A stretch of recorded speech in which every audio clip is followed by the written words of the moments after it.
বন্ধুরা, আপনারা তো জানেন ভারতের পড়শি দেশগুলোকে নিজেদের জালে ফাঁসানোর জন্য চীন তার সর্বস্ব কিছুকে লাগিয়ে দিচ্ছে দাওয়ে। এমনকি ভারতের অনেক পড়শি দেশগুলোকে যারা চীনের জালে ঋণের ফাঁদে ফাঁদিয়েও ফেলেছে বা সম্পূর্ণ ফাঁসিও দিয়েছে, তারা কিন্তু ডুবে গেছে অলরেডি। এর জলজান্ত উদাহরণ হচ্ছে পাকিস্তান, শ্রীলঙ্কা, মালদ্বীপ। আর একটি দেশ আছে যে দেশটির নাম করলে তাদের বুকে প্রচন্ড ব্যথা করবে। ইশারাই কাফি বুদ্ধিমানের জন্য আপনারা বুঝে গেছেন। যাই হোক, চীনের ঋণগুলোকে তারা শোধ করতে না পারায় চীন তাদের জমিকে এখন কবজা করছে। রিসেন্ট এমন একটি কর্মকাণ্ড দেখতে পাওয়া গেছিল নেপালের ভেতরে, যে মুহূর্তে নেপালের অনেক পছন্দের ছিল চীন। কেননা চায়নার বিআরআই প্রজেক্ট খুব দ্রুত গতির সাথে চায়না নেপালের ভেতরে ছড়িয়ে পড়েছে। এই জন্য চায়না কিন্তু বড় পরিমাণে টাকাকে চায়না ইনভেস্ট পর্যন্ত করে দিয়েছে নেপালকে। কিন্তু রিসেন্ট ভারত নেপালকে এটা পরিষ্কার বলে দিয়েছে, ভারত নিজের জায়গা থেকে কখনো সরবে না।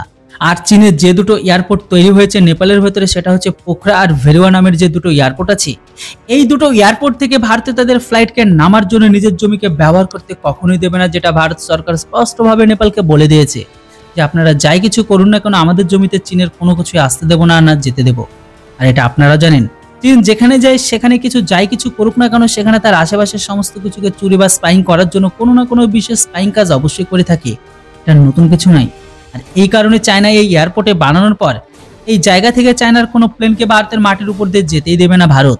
আর ঠিক এই কারণে নেপালে এয়ারপোর্ট সম্পূর্ণ ভাঙড়িতে পরিণত হয়েছে। এখন খবর বেরিয়ে আসছে যে চীনের এই এয়ারপোর্ট সম্পূর্ণ বেকার হয়ে গেছে। তখন চীন নিজে নিচে নেমে এসেছে, কেননা চীন এখন তাদের ফ্লাইটগুলোকে সবগুলোকে চীন নেপালের মাটিতে নামাবে, যেন এই এয়ারপোর্টগুলোর সামনের দিনে নেপালে চালাতে পারে চীন। কারণ এই মুহূর্তে ভারতের বলার পরে কোনো দেশের এয়ারপোর্ট এই মুহূর্তে নেপালের এয়ারপোর্টে নামছে না। আর চীনকেও কিন্তু তাদের নিজেদের জাহাজ কিনে এই এয়ারপোর্টে নামতে হবে। আর এমনটা করতে দিলে অন্তত নেপাল কিছু পয়সা তো পাবে চীনের কাছে থেকে। তো বন্ধুরা, এবার আপনারা বলুন, কিছু পয়সার জন্য নেপাল এই সিদ্ধান্ত নিয়ে সঠিক করেছে না ভুল করেছে? আপনাদের মতামত অবশ্যই কমেন্ট বক্সে লিখে জানান। Thanks for watching.